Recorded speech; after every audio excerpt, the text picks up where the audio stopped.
அடுத்த வீட்டுக்குள்ள பொறுத்த வரைக்கும் ஒரு பெண்ணு வந்து மொத்த வீட்டு நிர்வாகத்துக்கு அவ தான் பொறுப்பாளி. அவ என்ன நினைச்சுக்க கூடாது, புருஷனுக்கு மட்டும்தான் நம்ம பொறுப்பாளி, புருஷனை மட்டும்தான் நம்ம கவனிப்போம், புருஷனுடைய தாயை நம்ம கவனிக்க வேண்டியது இல்ல, புருஷனுடைய தகப்பனை நம்ம கவனிக்க வேண்டியது இல்ல, புருஷனுடைய வேற யார் அக்கா தங்கச்சி வீட்டில் இருந்தார்களே ஆனால் அவர்கள் நம்ம கவனிக்க தேவையில்லை, நம்ம இது மட்டும் செஞ்சா போதும், அல்ல புருஷனுடைய வீட்டிலேயே எத்தனை வேலைகள்லாம் இருக்கும் அதெல்லாம் கூட செய்ய வேண்டியது இல்லை என்று அவர்கள் தவறாக விளங்கி வைத்திருக்கிறார்கள். அப்படி கிடையாது மார்க்கத்தில்.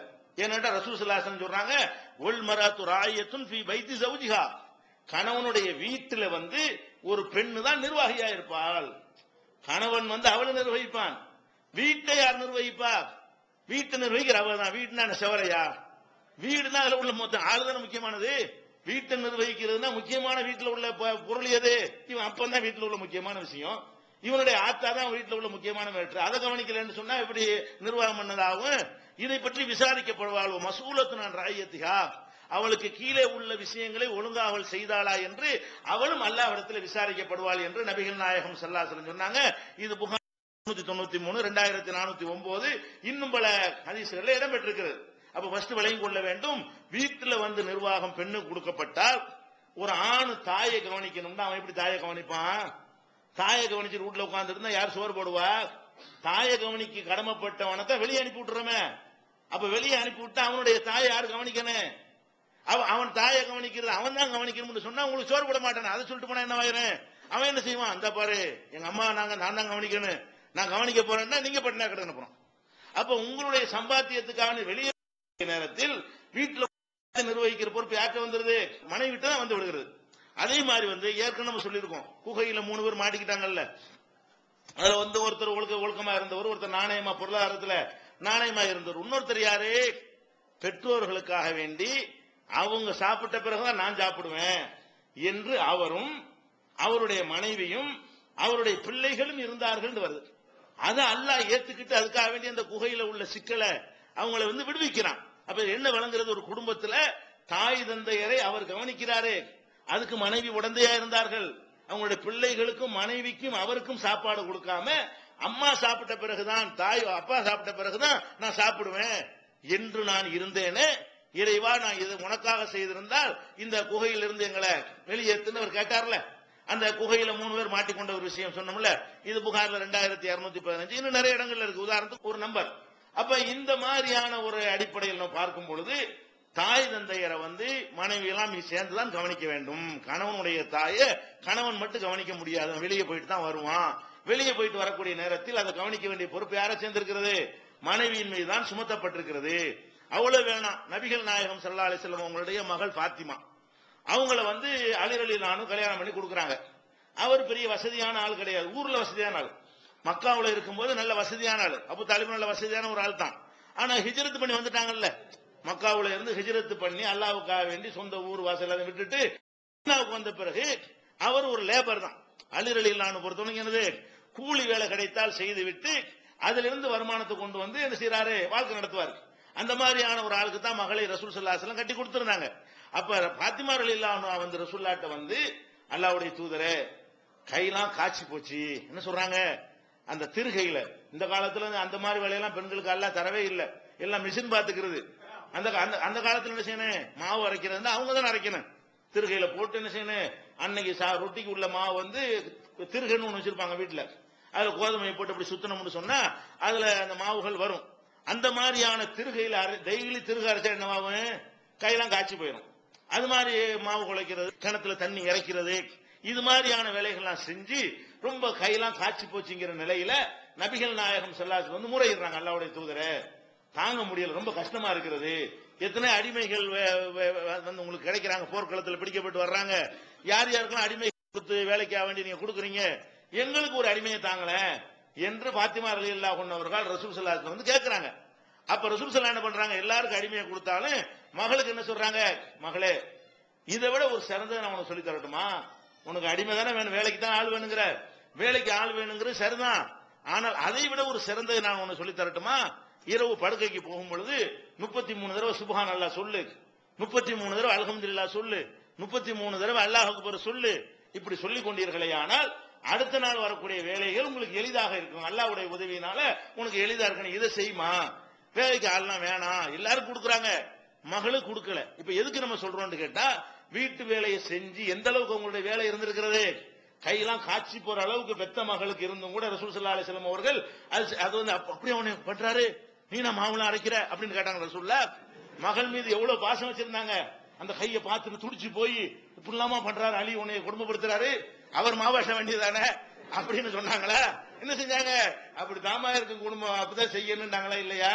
அவ வீட்டுல உள்ள வேலைகளை வந்து செய்யறது வந்து பெண்கள் என்ன செய்யக்கூடாது, வெளி வேலையை அவன் போய் கஷ்டப்படுறான், நம்ம வீட்டுல நம்ம செஞ்சா தான் அந்த வேலையை ஷேர் பண்ணா தான் சரியா வரும், நம்ம லோடு குறைச்சுதான் வச்சிருக்கு, சம்பாதிக்கிறவள் நம்மள்ட்ட தரப்பட்டிருக்கிறது, அது அவர் பாத்துக்கிறாரு, நம்ம வீட்டுல உள்ள வேலைகளை பாத்துக்கிறோம். அந்த காலத்துல மேட்டரே கிடையாது, சுவிட்ச் போடுற வேலை மட்டும்தானே, கிரைண்டருக்கு சுவிட்ச் தான் போடணும், வாஷிங் மிஷினுக்கு சுவிட்ச் தான் போடணும், எல்லாமே நம்ம என்ன செய்ய வேண்டியதில்லை, மெனக்கிட வேண்டியது இல்லை, அதுவே கொஞ்சம் காய போடுற வரைக்கும் வேலை மிஷின்ல முடிஞ்சு போயிடுது.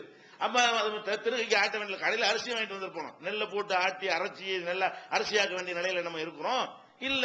எல்லாமே வந்து கை வேலை ஒண்ணுமே கிடையாது, கூட்டி பெருக்கிற கூட மிஷின் தான் கூட்டுது, அந்த மாதிரி எல்லாமே மிஷின்ல வந்த பிறகு இது வந்து கஷ்டமா நமக்கு தெரிகிறது. அந்த காலத்துல இவ்வளவு வேலை செஞ்சவங்களுக்கு கஷ்டமா தெரியவில்லை. அதுபோல இன்னொரு சான்று என்னவென்று சொன்னால், ஜாபிர் ரலியல்லாஹு அன்ஹு அவர்கள் அவங்களுடைய தகப்பனார் அப்துல்லா அவர்கள் உஹது போர்ல வீரதீரமாக போரிட்டு அதுல கொல்லப்பட்டுறாரு. அப்துல்லா அவங்க நபிகள் நாயகம் ஸல்லல்லாஹு அலைஹி வஸல்லம் ரொம்ப நெருக்கமான ஒரு தோழராக அவர் இருந்தவர். அதனால ரசூல் ஸல்லல்லாஹு அலைஹி வஸல்லம் அவர்களுக்கு ஜாபிர் மேல ரொம்ப ஒரு அன்பு. அந்த சின்ன பையனை விட்டுட்டு போயிட்டாங்களே, இளைஞராக விட்டு அவர் தகப்பனார் வந்து அல்லாஹ்வுடைய பாதையில இறந்து விடுகிறார். அப்ப நபிகள் நாயகம் ஸல்லல்லாஹு அலைஹி வஸல்லம் அவர்களோட ஒரு போர்லயோ ஒரு பிரயாணத்திலேயோ போயிட்டு வரும் பொழுது ஜாபிரும் கூடவே வர்றாரு. அப்ப மதீனாவை நெருங்கின உடனே அவர் ஜாபிர் என்ன பண்றாருன்னா, வீட்டுக்கு வேகமா போறதுக்காக வேண்டி மற்றவங்க எல்லாம் சுலவா வர்றாங்க, ஊரை நெருங்கணும்னா வேக வேகமா என்ன செய்யறாரு, அவருடைய வாகனத்தை செலுத்துறாரு. அப்ப நபிகள் நாயகம் ஸல்லல்லாஹு அலைஹி வஸல்லம் கேட்கிறாங்க, என்ன வேகமா போறிய, கல்யாணம் பண்ணிட்டியா அப்படின்னு கேட்கிறாங்க. அவர் என்ன செய்யறாரு, ஆமா கல்யாணம் பண்ணிட்டேன். அப்ப கல்யாணத்தை கூட ரசூலுல்லாஹ்க்கு சொல்லலன்னு பாருங்க, அவ்வளவு நெருக்கமான ஒரு உறவா இருந்து கூட நபிகள் நாயகம் ஸல்லல்லாஹு அலைஹி வஸல்லம் அவர்கள் ஊரு நெருங்கணும்னு வேகமா போறாருல, எல்லாத்தையும் முந்திக்கிட்டு, அதை பார்த்து என்ன பண்றாங்க, இவர் கல்யாணம் பண்ணாதான் அந்த மாதிரி போவாருன்னு கரெக்டா ஊகிச்சு என்ன செய்யறாங்க, நீ கல்யாணம் பண்ணிட்டியான்னு கேட்கிறாங்க. ஆமான்னு சொன்ன உடனே அப்ப கேட்கிறாங்க, நீ வந்து கன்னி பெண்ணை கல்யாணம் பண்ணனியா விதவைய கல்யாணம் பண்ணனியா அப்படின்னு கேட்கிறாங்க. நான் விதவையத்தான் கல்யாணம் பண்ணினேன் அப்படின்னு அவர் சொல்றாரு. அப்ப நபிகள் நாயகம் ஸல்லல்லாஹு அலைஹி சொல்றாங்க, ஏப்ப கன்னி இளைஞனாத்தான இருக்கிற, நீ ஒரு கன்னி பெண்ணை கல்யாணம் பண்ணிருக்கலாமே, இன்னும் நல்லா சந்தோஷமா இருக்குமே அப்படின்னு ரசூல் ஸல்லல்லாஹு அலைஹி வஸல்லம் அவர்கள், ஹல்லா பிக்ரன், நீ வந்து கன்னி பெண்ணை கல்யாணம் பண்ணிருக்கலாமே என்று கேட்கிறாங்க. அப்ப அவர் என்ன சொல்றாருன்னு கேட்டா, நான் வந்து ஒரு காரணத்தோட தான் விதவை பெண்ணை கல்யாணம் பண்ணினேன் என்று நபிகள் நாயகம் ஸல்லல்லாஹு அலைஹி வஸல்லம் அவங்கள்ட்ட அவர் விளக்குறார். அது என்ன காரணம் என்று சொன்னால், என்னுடைய தகப்பனார் அப்துல்லா இருக்காங்க இல்லையா, அவங்க வந்து மரணிக்கும் பொழுது 7 தங்கச்சி வரும், 8 பேர், 7 சகோதரிகளை விட்டு அவர் மரணித்து விட்டார். அப்ப 7 சகோதரிகள் இப்ப என்னுடைய பொறுப்புல இருக்கிறாங்க. என் தகப்பனார் இறந்துட்டதுனால இந்த 7 சகோதரிகளையும் பராமரிக்க வேண்டிய பொறுப்பு யாரு, என்னை சேர்ந்த என்னுடைய கஸ்டடியில வந்து அவங்க இருக்கிறாங்க. அதனால நான் என்ன பண்ணினேன், ஒரு கன்னி பெண்ணை கல்யாணம் பண்ணேன்னு சொன்னா என்னுடைய சகோதரிகளுடைய ரேஞ்சுக்கு தான் அவங்க இருப்பாங்க. அவங்க வந்து என் சகோதரி பராமரிக்கவோ, அவங்களுக்கு தலைவாரி விடுறதுக்கோ, அவங்களுக்கு தேவையான சேவைகள் செய்வதற்கோ, ஒரு தாய் போல அரவணைத்துக் கொள்வதற்கோ அந்த கன்னி பெண்ணுக்கு முடியாது. அதனால நான் என்ன செஞ்சேன், என் சகோதரிகளையும் சேர்த்து கவனிக்க வேண்டும் என்பதற்காக வேண்டி நான் வந்து ஒரு விதவையான ஒரு நடுத்தர வயது பெண்ணை நான் திருமணம் செய்திருக்கிறேன். என்னுடைய சந்தோஷத்தோட எதுவும் இது முக்கிய காரணம், என் சகோதரிகளையும் அவங்க கவனிக்கணும், இதுக்காகத்தான் நான் அந்த மாதிரி கல்யாணம் பண்ணினேன் அப்படின்னு அவர் சொல்றாரு. அப்ப ரசூல் ஸல்லல்லாஹு அலைஹி வஸல்லம் என்ன கேட்டா, அசப்த, நீ கரெக்டான வேலையை தான் செஞ்சிருக்கிற, சரியான வேலையை தான் செஞ்சிருக்கிற என்று நபிகள் நாயகம் ஸல்லல்லாஹு அலைஹி வஸல்லம் அவர்கள் அவர் இந்த காரணத்தை கல்யாணம் பண்றேன்னு சொல்றாரு. அதை ரசூல் ஸல்லல்லாஹு அலைஹி வஸல்லம் வந்து அக்செப்ட் பண்றாங்க. அது எப்படி, உன் தங்கச்சிக்கு அவங்க சேவை செய்யணும், நீ உன் சந்தோஷத்துக்கு ஒரு ஆளை கல்யாணம் பண்ண வேண்டியதானே, ஒரு பெண்ணுக்கு இதெல்லாம் கடமை இல்லையே அப்படின்னு சொல்லாம இவர் எதுக்காகத்தான் கல்யாணம் பண்றேங்கிறாரு, நான் சந்தோஷமா இருக்கிறது மாத்திரம் இல்லாம என் பொறுப்பில் உள்ளவர்களை என் மனைவி பார்த்துக் கொள்ள வேண்டும், என் தங்கச்சிகள் வந்து என் பொறுப்பில் உள்ளவங்க, நான் வந்து சம்பாதிக்கிறது வெளியே போயிட்டேன்னா உங்களை யார் பார்த்துக்குவா, அவங்களுக்கு ஒரு பாதுகாப்பா ஒரு ஆள் வேணும், உங்களை கவனிக்கணும், அன்பு செலுத்தணும், ஒரு தாய் போல இருந்து பார்த்துக் கொள்ளணும் நான் நினைத்து தான் என்ன செஞ்சேன், ஒரு நடுத்தரமான ஒரு வயசு பெண்ணை தேர்ந்தெடுத்து நான் கல்யாணம் பண்ணிக்கிட்டேன் அப்படின்னு அவர் சொல்றாரு. அப்ப இதுல என்ன விளங்குகிறது? ஒருவர் திருமணம் செய்யறாருன்னு சொன்னா அவருடைய பொறுப்பில் யாரெல்லாம் இருக்கிறார்களோ, அவர் யாரையெல்லாம் கவனிக்க வேண்டிய கடமைப்பட்டவராக இருக்கிறாரோ அவங்களையெல்லாம் கவனிக்கிறது பெண்களுடைய ஒரு கடமை. பெண்கள் அதையும் கவனித்துக் கொள்ள வேண்டும். புருஷனுடைய வேலை அவங்க தானே பார்க்கணும். இல்லைன்னா அவங்க அந்த பொருளாதாரத்துக்கு அவன் பொறுப்பேற்றுக் கொள்றான் இல்லையா, அதுல ஓட்ட விழுந்துடும். நான் தங்கச்சியை கவனிக்க போறேன், அம்மா கவனிக்க போறேன், வீட்டுல வந்து உட்கார்ந்துட்டு இருந்தான்னு சொன்னா பணம் சம்பாதிக்கிற யார் சம்பாதிப்பாப்போம்? வெளியே போய் பொருள் திரட்டிட்டு வரணுமா இல்லையா? அப்ப அவர் நிம்மதியா பொருள் திரட்டிட்டு வந்தால் இங்க வீட்டுல வந்து என் மனைவி என் பிள்ளை எல்லாம் பாத்துக்கிடுவா, என்னுடைய தங்கச்சி எல்லாம் பாத்துக்கிடுவான், அவனுக்கு என்ன இருக்கணும்? ஒரு நம்பிக்கை இருக்க வேண்டும். இந்த சம்பவம் புகாரியில 2097, 5367, 4052 இன்னும் நிறைய இடங்கள்ல புகாரியில் பதிவு இருக்கிறது. அப்ப திருமணம் செய்யும் பொழுது இந்த நோக்கத்திற்காகவும் கல்யாணம் பண்ணலாம். கல்யாணம் பண்ணும் பொழுது நம்முடைய சுகத்திற்கு மாத்திரம் கல்யாணம் செய்யாம நம்முடைய ஃபேமிலி நிலையெல்லாம் கவனத்துல கொண்டு நம்முடைய குடும்பத்துக்கு இந்த மாதிரி ஒரு பெண் இருந்தா தான் சரியா வரும், நல்லபடியா பராமரிக்கக்கூடிய, வேலை பார்க்கக்கூடிய, எல்லா வேலையும் தெரிஞ்ச மாதிரி ஒரு பெண் வந்தா தான் நமக்கு சூட் ஆகும்னு நினைத்து கொண்டு ஒருத்தர் வந்து கல்யாணம் பண்ணினாரையானால் அது தவறு கிடையாது. அது மாதிரி இந்த பெண்கள் செய்வது அவங்க மீது சுமத்தப்பட்ட ஒரு கடமை தான். இது கல்யாணத்துல அக்ரிமெண்ட்ல இதெல்லாம் சேர்ந்துருது. அழகிய முறையில் குடும்பம் நடத்துங்கள் என்று சொன்னா இவனுக்கு என்னவெல்லாம் செய்யறதுக்கு தேவை இருக்குதோ அதுல அவங்க ஒத்துழைப்பா இருக்கணும், அவர்களுக்கு என்னவெல்லாம் தேவையா இருக்குதோ அதுல இவங்க ஒத்துழைப்பா இருக்கணும். அது அழகான இல்லறம்ங்கிறது. அதனால வந்து இதெல்லாம் நம்ம வேலை கிடையாது. உங்களுக்கு பொண்டாட்டியா உங்க தங்கச்சிக்கு பொண்டாட்டியெல்லாம் கேட்டக்கூடாது. என்ன கேட்கக்கூடாது? நான் உங்களுக்கு தானே மனைவி, உங்க தங்கச்சி மாருக்கு எனக்கு என்ன இருக்குது, உங்க சகோதரிக்கு நான் என்னத்துக்கு பண்ணணும் என்கிற மாதிரியான ஒரு விஷயங்கள்லாம் என்ன இருக்கு சமூகத்தில் இருக்கிறது. அந்த மாதிரியான ஒரு தன்மை வராமல் என்ன செய்யணும், பெண்கள் நடந்து கொண்டார்களே ஆனால் அது இல்லறமும் நல்லா இருக்கு. அது அவங்களுடைய மார்க்கத்திலே நமக்கு இது ஒரு கடமையா இருக்கிறது. ரசூல் ஸல்லல்லாஹு அலைஹி வஸல்லம் அவங்கள இனி செஞ்சது சரியான வேலை தான் சொல்லி அங்கீகாரம் கொடுத்திருக்கிறாங்க அப்படின்னு புரிந்து கொள்ள வேண்டும். அதே மாதிரி வந்து இன்னொரு சம்பவத்தை பாருங்க. நபிகள் நாயகம் ஸல்லல்லாஹு அலைஹி வஸல்லமுடைய நெருங்கின தோழர் அபூபக்கர் சித்திக் அவங்களுக்கு ஆயிஷா நாயகி மாதிரி அஸ்மான்னு ஒரு மகள் இருந்தாங்க. அபூபக்கர் அவங்களுடைய மகள் யாரு? அஸ்மா. இந்த அஸ்மாங்கிறவங்களை என்ன பண்றாங்கன்னு கேட்டா ஜுபைருங்கிற ஒருத்தருக்கு கல்யாணம் பண்ணி கொடுத்திருந்தாங்க. அஸ்மாங்கிறவங்கள ஜுபைரு கல்யாணம் பண்ணி கொடுத்தாங்க. மதீனாவுக்கு வந்த பிறகு முதல்ல பிறந்த குழந்தையே இவங்களுக்கு தான்.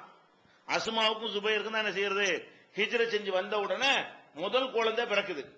அப்ப அதுல வந்து ஒட்டுமொத்த சமுதாயமே சந்தோஷப்பட்டுச்சான். எதுக்காக சமுதாயமே சந்தோஷப்பட்டுச்சுன்றா, மதீனாவுக்கு வந்தாங்கல்ல, வந்தோன்னு யூதர்கள் என்ன பரப்பிட்டாங்கன்னு கேட்டா, நாங்க வந்து முகமதுக்கும் அவருடைய குடும்பத்திற்கும் அவங்களுடைய சமுதாயத்துக்கு நாங்க சிகர் பண்ணிவிட்டோம், புள்ளையே பிறக்காதவங்களுக்கெல்லாம் யாருக்குமே அப்படின்ட்டானுவோ. அதான் இஸ்லாத்துக்கு யூதர்கள் போயிடக்கூடாதுங்கிறதுக்காக வேண்டி யூதர்கள் என்ன கதை கட்டி விட்டுறாங்க, முஸ்லீம்களுக்கு சந்ததியே இருக்காது, அந்த மாதிரி நாங்க வந்து சூனியம் பண்ணிவிட்டோம், வெள்ளி சூனியம்ங்கிறாங்கல்ல, இந்த சூனியம் வச்சுட்டோம் அப்படின்னு பரப்பி விட்டுருந்தாங்களாம். இது சஹாபாக்களுக்கு ரொம்ப ஒரு மன உளைச்சலா இருந்துச்சு. என்ன நம்பிக்கை இல்ல, இப்படி சொல்றாங்களே, யாருக்கும் பிள்ளை பிறக்க மாட்டாங்களே, நம்மளும் இவ்வளவு ஆனாச்சு யாருக்கும் குழந்தை பிறக்கலையே அப்படிங்கிற மாதிரி அவங்களுக்கு ஒரு ஃபீலிங்கா இருந்துச்சு. அப்ப முதல் குழந்தை இது பிறந்த உடனே அவங்க அந்த சூனியம் பண்ணிட்டோன்னு ஏமாத்திட்டு இருந்தாங்கல்ல, அதை முறியடிக்கக்கூடிய வகையில் அஸ்மாவுக்கும் சுபைருக்கும் பிறந்தது வந்து ஒட்டுமொத்த முஸ்லீம்களுக்கு ஒரு பெரிய மகிழ்ச்சியை சந்தோஷத்தை ஏற்படுத்துன்னு சொல்றாங்க. அந்த தம்பதியருடைய சம்பவம் தான் இது. இந்த அஸ்மா அவங்களை சுபைரு கல்யாணம் பண்ணி கொடுத்தாங்கல்ல, அப்படி பண்ணி கொடுக்கும் பொழுது அபூபக்கர் அவர்கள் கொஞ்சம் வசதியான ஆள் தான். மற்ற திண்ணையில படுத்து கிடந்த தோழர் மாதிரி லிஸ்ட்ல உள்ள ஆள் இல்ல, அலி ரலியல்லாஹு மாதிரி வறுமையில உள்ள ஆளும் கிடையாது. அப்ப வந்து அபூபக்கர் உமர்லாம் கொஞ்சம் உஸ்மான் 3 பேர் நல்ல வசதியான ஆளுங்க. அலி ரலியல்லாஹு தான் பொருளாதாரத்தை ரொம்ப கீழே இருந்த ஒரு ஆளு, கூலி வேலை செஞ்சுக்கிட்டு இருந்த ஒரு ஆள். அப்ப வந்து அபூபக்கர் அவர்கள்ட்ட பொருளாதார வசதி இருந்தாலும் தன் மகளை கல்யாணம் பண்ணி கொடுத்தது அதே மாதிரியான வசதியான மாப்பிள்ளையை பார்த்து கொடுக்கல. யாரு? சுபைர் வந்து ரொம்ப எந்த ஒரு பொருளாதாரம் இல்லாத ஒரு ஆள். அந்த கல்யாணம் பண்ணி கொடுக்கும் போது ஒரு நல்ல மனுஷன் நினைத்து கல்யாணம் பண்ணி கொடுத்தார்களே தவிர சுபைர் அவங்கள்ட்ட வந்து அடிமைகளோ ஊழியர்களோ வேற சொத்து சுகங்களோ எதுவுமே அவருக்கு இருக்க கிடையாது அப்படின்னு அஸ்மாவா சொல்றாங்க. என்னுடைய கணவர் சுபைருக்கு வந்து எந்த சொத்து சுகமும் ஒண்ணுமே கிடையாது, அவருக்கு தான் என்னை கல்யாணம் பண்ணி கொடுத்தாங்க. கொடுத்தா அவருக்கு ரசூல் ஸல்லல்லாஹு அலைஹி வஸல்லம் அவருடைய அந்த வறுமையை கவனித்து ஒரு ஏரியாவில் என்ன செஞ்சாங்கன்னா, அரசாங்கத்துக்கு சொந்தமான நிலம் இருக்குது இல்லையா, அந்த நிலத்தை வந்து இல்லாதவங்களுக்கு கொடுப்பாங்க. யார் யாரெல்லாம் கஷ்டப்படுறாங்களோ, இந்த நீ 2 ஏக்கரை வச்சுக்க, நீ 1 ஏக்கரை வச்சுக்க, நீ ஒரு 5 ஏக்கரை வச்சுக்க. அந்த காலத்துல மேட்டரே கிடையாது, மக்கள் தொகை கம்மியா இருந்த காலத்துல வந்து நிலங்கள் எல்லாம் ஒரு பெரிய மதிப்புலாம் கிடையாது, யாருக்கு வேண்டாலும் எவ்வளவு வேணாலும் கொடுக்கலாம். அந்த காலத்துல மன்னர்கள் ஆட்சி பண்ணிட்டு என்ன பண்ணுவாங்க, இந்த அது வரைக்கும் வச்சுக்காமாங்க, கண்ணுக்கு தெரியற வரைக்கும். அதனால அந்த கோயில்களுக்கு எல்லாம் ஏக்கர் ஏக்கரா சொத்து இருக்கும், தர்காக்களுக்கு எல்லாம் ஏக்கர் ஏக்கரா இருக்கும். எப்படி அதெல்லாம் கூட அதெல்லாம் கிடைச்சது? வந்து பாப்பாங்க, தர்காக்கு வருவானா முஸ்லீம் மன்னரா இருந்தான்னு வைங்க, நம்ம நாட்டுல எல்லாம் ஷியாக்கள் தானே இருந்தானுவோ, எல்லாம் கபர் வணங்கி தான் இருந்தானுவோ. அவங்க ஆட்சியில் என்ன செய்வோம், தர்காக்கு வர்றது இந்த கண்ணுக்கு தெரிகிற தூரம் வரைக்கும் தர்காக்கு வச்சுக்கிட்டு. மன்னர் சொல்லிட்டார்ல, செம்பு பட்டையில் எழுதி கொடுத்துட்டு போயிருவாங்க. கண்ணுக்கு தெரிகிறது 40 ஏக்கர் 50 ஏக்கர் 200 ஏக்கர் 300 ஏக்கர்லாம் இருக்கும். இந்த மாதிரி எல்லாம் கொடுத்துட்டு போனாங்க. இதுக்கு நிலத்துக்கு மதிப்பு இல்லாத காலம். அதனால என்ன செஞ்சாங்க, இவருக்கு ஒரு ஏரியாவை ஒதுக்கி கொடுத்து நீ இதுல என்ன வேணாலும் பண்ணிக்க. அவர் என்ன செய்யறாரு, பாடுபடுறாரு. அந்த இடத்துல வந்து பேரிச்ச மரங்களை வச்சு தண்ணீர் இறைப்பது, ஒட்டகத்தின் மூலமா தண்ணி இறைக்குவாங்க. ஒட்டகத்துடைய ஒரு கயிறு கட்டி அதுல வாளிய கமலம்பாங்கல்ல தொங்க விட்டு அது அப்படி போகும்போது தண்ணி மேல வரும், திருப்பி போகும். இந்த மாதிரியான ஒரு ஒட்டகம் ஒன்று இருந்துச்சு. அவர் அந்த தோட்டத்துக்கு போயிட்டு வர்றதுக்கு ஒரு குதிரை ஒன்று வச்சிருந்தாரு. அவருடைய மொத்த ப்ராப்பர்ட்டி ஒரு அந்த நிலம் ஒன்று இருந்தது. அந்த நிலம் எங்க இருந்தது, 2 மைல் தொலைவு. ஒரு பர்சகல 3 ஒரு பர்சகனா 3 மைல், 2 மைல் தொலைவுல இருக்கு. மதீனாவுல இருந்து 2 மைல் தொலைவுல இவருக்கு ஒரு தோட்டத்தை ரசூலுல்லாஹ் கொடுத்தார்கள். அரசாங்கத்தில் இருந்து அவருக்கு ஃப்ரீயாக நினைஞ்சாங்க கொடுத்தாங்க. இப்ப என்ன செய்வாங்கன்னா, இவங்க சொல்றாங்க, அஸ்மா சொல்றாங்க, நான் கல்யாணம் பண்ணி போனேன்னா என் வேலை என்ன தெரியுமில்ல, அவர் ஒரு மனுஷன் கஷ்டப்படுறாரு, ஒரு வசதியான வாழ்க்கையெல்லாம் வாழ முடியல. அப்ப நான் என்ன செய்வேன், அந்த தோட்டத்துக்கு போய் அங்க உள்ள பேரிச்சங்கொட்டைகள்லாம் இருக்கும்ல, அதை தலையில தூக்கி கொண்டு நடந்தே வருவேன். என்னுடைய வேலை என்ன, அவரை மட்டும் கஷ்டப்பட விடக்கூடாது, நம்மளும் சேர்ந்து அதுல பங்களிக்க வேண்டும் என்பதற்காக வேண்டி தூக்கிட்டு வருவேன். அது மாதிரி அவர் குதிரை இருக்க ரொம்ப சண்டித்தனம் பண்ணு, அதுக்கு தீனி போடுறது, அதை கண்ட்ரோல் பண்றதெல்லாம் என் பொறுப்பு தான். குதிரையை அடக்கி வைக்கிறது அதெல்லாம் நான் தான் செய்வேன். உள்ளதுல எனக்கு அதுதான் ரொம்ப கஷ்டமான ஒரு வேலையா இருக்கு. அந்த குதிரையை வந்து என்ன செய்ய முடியாது, அது ஒழுங்கா கட்டுப்படாது, அதெல்லாம் நான் தான் செய்வேன். அதே மாதிரி வந்து அந்த தண்ணி இறைக்கக்கூடிய தாம்பு கயிறுமாங்கல்ல, அந்த கயிறு ஏதாவது ரிப்பேர் ஆச்சுன்னா அதை சரி முறுக்கு அந்த கயிறு லூஸ் ஆகிக்கும், அந்த கயிறை ரிப்பேர் பண்றது, ஒட்டு போடுறது, இந்த மாதிரி வேலைகள் எல்லாம் நான் தான் செய்வேன். நான் தான் மாவு குழைப்பேன். என்ன ஒரு மைனஸ், எனக்கு ரொட்டி மட்டும் சமையல் மட்டும் எனக்கு தெரியாது. அவங்க சொல்றாங்க, எனக்கு இந்த ரொட்டி சுடுறது மட்டும் எனக்கு வராது. அதனால பக்கத்து வீட்டில் உள்ள பெண்கள் வந்து என்ன செய்வாங்க, தோழிகள் இருந்தாங்க, அவங்க வந்து எனக்கு நல்ல முறையில் செஞ்சு தந்து போயிடுவாங்க. அந்த வேலையை அவங்க எனக்கு ஹெல்ப் பண்ணி தந்துருவாங்க. இதை தவிர அம்புட்டு வேலையை நான் தான் என்ன செய்வேன், அதை செய்வேன் அப்படின்னு சொல்லிட்டு இப்படி செய்யும்போது ஒரு நாள் நான் வந்து அந்த தோட்டத்தில் இருந்து தலை நிறைய அந்த பேரிச்சங்கொட்டைகளை எதுக்கு யூஸ் பண்ணுவாங்க உங்களுக்கு அந்த காலத்தில் எதுக்கு யூஸ் தெரியல, பேரிச்சங்கொட்டைகளை கொண்டு வந்து என்ன செய்வாங்க, அதை இடிச்சு எதுக்கு பயன்படுத்துறாங்களா வேற எதுக்கும் தெரியல, அதை கொண்டு வர்றாங்க, தலையில சுமந்து கொண்டு அங்கேருந்து வர்றாங்க. வந்த பொழுது அப்ப ரசூல் ஸல்லல்லாஹு அலைஹி வஸல்லம் செய்யறாங்க, அவங்களும் வந்துகிட்டு இருக்காங்க, போய்கிட்டு இருக்காங்க. நபி ஸல்லல்லாஹு அலைஹி வஸல்லம் அவர்கள் அவங்க நிப்பாட்டுறாங்க. ஏன், ரசூலுல்லாஹ்வுக்கு அவங்க யாரு, குழந்தையாவா மனைவியுடைய தங்கச்சி ஆயிஷா நாயகி வந்து அவங்களுடைய சகோதரி தான் அஸ்மா. அப்ப தன் மனைவியுடைய சகோதரிங்கிற வகைகளையும் அவங்கள ரசூலுல்லாஹ்வுக்கு நல்லா தெரியும். அபூபக்கர் அவர்கள் தான் 2 பேரும் 2.5 கலந்த நண்பர்களா தானே இருந்தாங்க. அதனால அபூபக்கருடைய மகள்ங்கிற வகையிலையும் அவங்க மீது ரசூல் ஸல்லல்லாஹு அலைஹி வஸல்லம் வந்து ஒரு தனியான ஒரு அக்கறையும் இருக்கிறது. அப்ப என்ன செய்யறாங்கன்னா, தலையில தூக்கிக்கிட்டு கஷ்டப்பட்டு நான் வருவதை பார்த்துட்டு என்ன செய்யறாங்க, அவங்க போய்கிட்டு இருந்த ஒட்டகத்தை வந்து நிப்பாட்டுறாங்க. ஒட்டகத்தை நிப்பாட்டி அந்த அவங்க மட்டும் வரல, கூட நிறைய சஹாபாக்கள்லாம் வந்துட்டு இருக்காங்க. அவங்க என்ன பண்றாங்கன்னா, ஒட்டகத்தை நிப்பாட்டி பின்னாடி ஒட்டகத்துல ஏறிக்க சொல்றாங்க. ஒட்டகத்துல பின்னாடினா நீங்க பாட்டுக்கு பொண்டாட்டியோட தங்கச்சியை 2 வீலர்ல வச்சு பின்னாடி கூட்டு போயிடக்கூடாது. ரசூலுல்லாஹ் செஞ்சாங்களே, ஒட்டகத்துக்கு பின்னாடி ஒரு பாக்ஸ் மாதிரி வச்சிருப்பாங்க. ஒட்டகம்ங்கிறது நீங்க பைக் வச்சுக்கிற கூடாது. ஒட்டகத்துல பெண்கள் உட்காருவதற்காக என்ன செய்வாங்கன்னு கேட்டா, ஆண்கள் முன்னாடி உட்கார்ந்து ஓட்டிட்டு போவாங்க, பெண்கள் வந்து ஒரு பல்லாக்கு மாதிரி செஞ்சு வச்சிருப்பாங்க. அது கொஞ்சம் தள்ளி இருக்கும், அதுக்கு ஆண்களுக்கு எந்த விதமான சம்பந்தமும் இருக்காது. ஒட்டகத்துல டைரக்டா உட்கார்ந்தா குலுக்கி போடும். அப்படி இல்லாம இருப்பதற்காக வேண்டி ஒரு நல்ல ஒரு சோபா மாதிரி அமைப்புல அது செஞ்சு வச்சிருப்பாங்க. அதுலதான் பெண்கள் என்ன செய்வாங்க, பெண்கள் ஏத்துறாங்க, அதுல உட்கார வச்சுக்கிடுவாங்க. அதுல யாரும் ஏத்திட்டு போனாலும் பிரச்சனை கிடையாது. ஆனால் பக்கத்துல ஆண்கள் இருக்கணும். ஆண்கள்லாம் நிறைய ரசூலுல்லாஹ் தனியா போயிட்டு இருக்கல, அவங்களுடைய கூட்டத்தோட போய்கிட்டு இருக்கும்போது ரசூல் ஸல்லல்லாஹு அலைஹி வஸல்லம் நிப்பாட்டி, நில்லுமா நீ ஏன் கஷ்டப்படுற, நீ ஏறிக்க அப்படிங்கிறாங்க. ஏறிக்கிறதுக்கு இந்த ஒட்டகத்தை பார்த்து என்ன செய்யறாங்க, இஹ்ன்னு சொல்றாங்க. இஹ்ன்னா அந்த ஒட்டகத்தை படுக்க வைக்கிறதுக்கு சொல்றது. ஒட்டகம் உட்கார்ந்துரும். இந்த ஒவ்வொருத்தனையும் கூப்பிடுற பாசை வச்சிருப்போம், கோழியை கூப்பிடும்ல, வேண்டா கோழி வரும்ல, இந்த மாதிரி ஒட்டகத்துக்கு என்ன பாசை வச்சிருப்பாங்கன்னா இஹ்ன்னா என்ன ஆயிரும், இதை சொன்னோன்னு பழகி போயிடும், அப்படியே கீழே உட்கார்ந்துரும். ஏறுவதற்கு வசதியா. ஒட்டகத்தை நிக்க வச்சு ஏற முடியாது இல்லையா, ஒட்டகத்தை பார்த்து அப்படி சொல்றாங்க. ரசூல் ஸல்லல்லாஹு அலைஹி வஸல்லம் அவர்கள் நம்மளை ஏத்துறதுக்கு தான் இதை உட்கார சொல்றாங்கன்னு விளங்கிருச்சு. விளங்கிட்டு என்ன செய்யறாங்கன்னு கேட்டா, நான் வந்து இவ்வளவு ஆம்பளைன்னு வரும் பொழுது நான் மட்டும் அதில் ஏறி உட்கார்ந்துகிட்டு வர்றது எனக்கு வந்து ஒரு வெக்கமா இருந்தது. அது போக என் கணவர் வந்து பயங்கரமான ரோசக்கார ஆளு, அவருக்கு பிடிக்காது. என் கணவர் ஜுபைர் வந்து ரொம்ப ரோசமான ஒரு ஆளுங்கிற காரணத்தினால அது எனக்கு அவங்க அப்படி சொல்றாங்க. என் கணவருடைய ரோசமும் எனக்கு ஞாபகத்துக்கு வருது. இவ்வளவு ஆம்பளைகளுக்கு மத்தியில வந்து நம்ம மட்டும் ஏறி ஒட்டகத்துக்கு பின்னாடி எப்படி உட்கார்ந்துகிட்டு வர்றது என்று எனக்கு அது ஒரு வகையில வெக்கமாக இருந்தது என்று அவங்க சொல்லிட்டு அதுக்கப்புறம் என்ன செய்யறாங்க, இது ரசூலுல்லாஹ் விளங்கிட்டாங்க. இவங்க பதிலாம் சொல்லல, ஒட்டகத்துல ஏற மாட்டோன்னு சும்மா நிக்கிறாங்களா, ரசூலுல்லாஹ்க்கு விளங்கிருச்சு இந்த அம்மா வெக்கப்படுது, இதுல ஏறி வர்றதுக்கு என்ன செய்யுது வெக்கப்படுதுன்னு சொல்லிவிட்டு ரசூல் ஸல்லல்லாஹு அலைஹி வஸல்லம் செஞ்சுட்டாங்க. சரி சரி நீ தூக்கிட்டு வாமா அப்படின்னு சொல்லிட்டு போயிட்டாங்க. ஒட்டகத்தை ஓட்டிட்டு போயிட்டாங்க. இந்த அம்மா மறுபடியும் நடந்தே போய் கணவர்கிட்ட சொல்றாங்க நடந்ததையெல்லாம். நீ வந்து இவ்வளவு கஷ்டப்பட்டு தூக்கிட்டு வர்றதுக்கு பதிலா நீ ரசூலுல்லாஹ்க்கு பின்னாடி ஏறி வந்திருந்தா அது எனக்கு ரொம்ப சந்தோஷமா இருந்திருக்கு, நீ ஏன் வந்து இந்த மாதிரி நினைச்சுக்கிட்டேன்னு சொல்லி அதை வந்து அவர் லைட்டா தான் எடுத்துக்கிட்டாரு அப்படின்னு சொல்றாங்க. இதுக்கப்புறம் ஒரு காலத்தில் என்ன செய்றாங்க, அபூபக்கர் ரலியல்லாஹு அன்ஹு அவர்கள் தன் மகள் கஷ்டப்படுறதெல்லாம் பார்த்துவிட்டு அவங்கள்ட்ட இருந்து ஒரு அடிமையை வேலை செய்வதற்காக வேண்டிய ஒரு வேலைக்காரரை வாங்கி அதை மகளை கொடுத்து நீ வந்து இந்த வேலைக்காரரை பயன்படுத்திக்க அப்படின்னு சொன்னாங்க. அன்னைக்கு தான் அந்த குதிரையை மேய்ச்சிக்கிட்டு இருந்த கஷ்டப்பட்டுட்டு அன்னைக்கு தான் எனக்கு விடுதலை கிடைச்ச மாதிரி இருந்துச்சு, அதுல இருந்து என் வேலை பொழுவெல்லாம் குறைஞ்சு போச்சுன்னு சொல்லி அஸ்மா ரலியல்லாஹு அன்ஹா சொல்றாங்க. இது புகாரி பெரிய சம்பவம். இது சுருக்கமா முக்கியமான அம்சங்கள் மட்டும் சொல்லி இருக்கிறோம். புகாரியில 5224வது ஹதீஸ்ல இது இருக்கிறது. இதுல என்னென்ன விஷயங்கள்லாம் இருக்குன்னு பாருங்க. அப்ப இந்த அஸ்மா அவர்கள் வந்து அபூபக்கருடைய மகளாக இருந்தும் கூட வாழ்க்கைப்பட்ட இடத்துல என்ன நிலைமை இருக்கிறதோ அதுக்கு ஏற்றவாறு தன்னை மாத்திக்கிறாங்க. அவங்க நல்ல செழிப்போடவும் மக்காவுல இருக்கும் போதும் அபூபக்கர் நல்ல செழிப்பா தான் இருந்தாங்க. மதீனாவுல ரசூலுல்லாஹ் ஹிஜ்ரத்துக்கு தேவையான ஒட்டகங்களை வாங்கி கொடுத்த வரைக்கும் அவர் தான் பண்ணாரு. அதே மாதிரி ரசூல் என்ன செய்யறாங்க, எந்த மனிதருடைய பொருளாவது எனக்கு வந்து அதிகமாக பயன்பட்டது என்று சொன்னால் அபூபக்கருடைய பொருள் அளவுக்கு யாருடைய பொருளும் எனக்கு பயன்பட்டது இல்லை. எனக்கு பொருளாதார ரீதியா யாருடைய பணத்தையாவது நான் அதிகமாக யூஸ் பண்ணியிருக்கேன்னு சொன்னா அது யாருதான், அபூபக்கர் தான் என்று சொல்ற அளவுக்கு அபூபக்கர் அவர்கள் வந்து நல்ல வசதியா இருந்தாங்க. ஊருக்கு வெளியில நல்ல வீடு கட்டி நல்ல செழிப்பாகவும் அது வியாபாரியா இருந்தாங்களா, அந்த மாதிரிலாம் வசதி. அதனால ரசூலுல்லாஹ் மூத்தா போகும்போது கூட அவங்க மதீனாவுல இல்ல, வியாபாரத்துக்கு போயிட்டாங்க. அது மாதிரி ஒரு நல்ல ஒரு வியாபாரி திறமையான ஒரு ஆளா இருந்ததுனால வசதி எல்லாம் இருக்கிறது. அப்ப பொண்ணு கொடுக்கும் போது கூட மாப்பிள்ளையை தேர்ந்தெடுக்கும் பொழுது கூட எப்படி தேர்ந்தெடுத்திருக்கிறாங்க, நம்ம பிள்ளை நல்ல பணக்கார வீட்டுல கொண்டு கொடுக்கணும், நல்ல செழிப்பா இருக்கணும் அப்படின்னு பார்க்கல.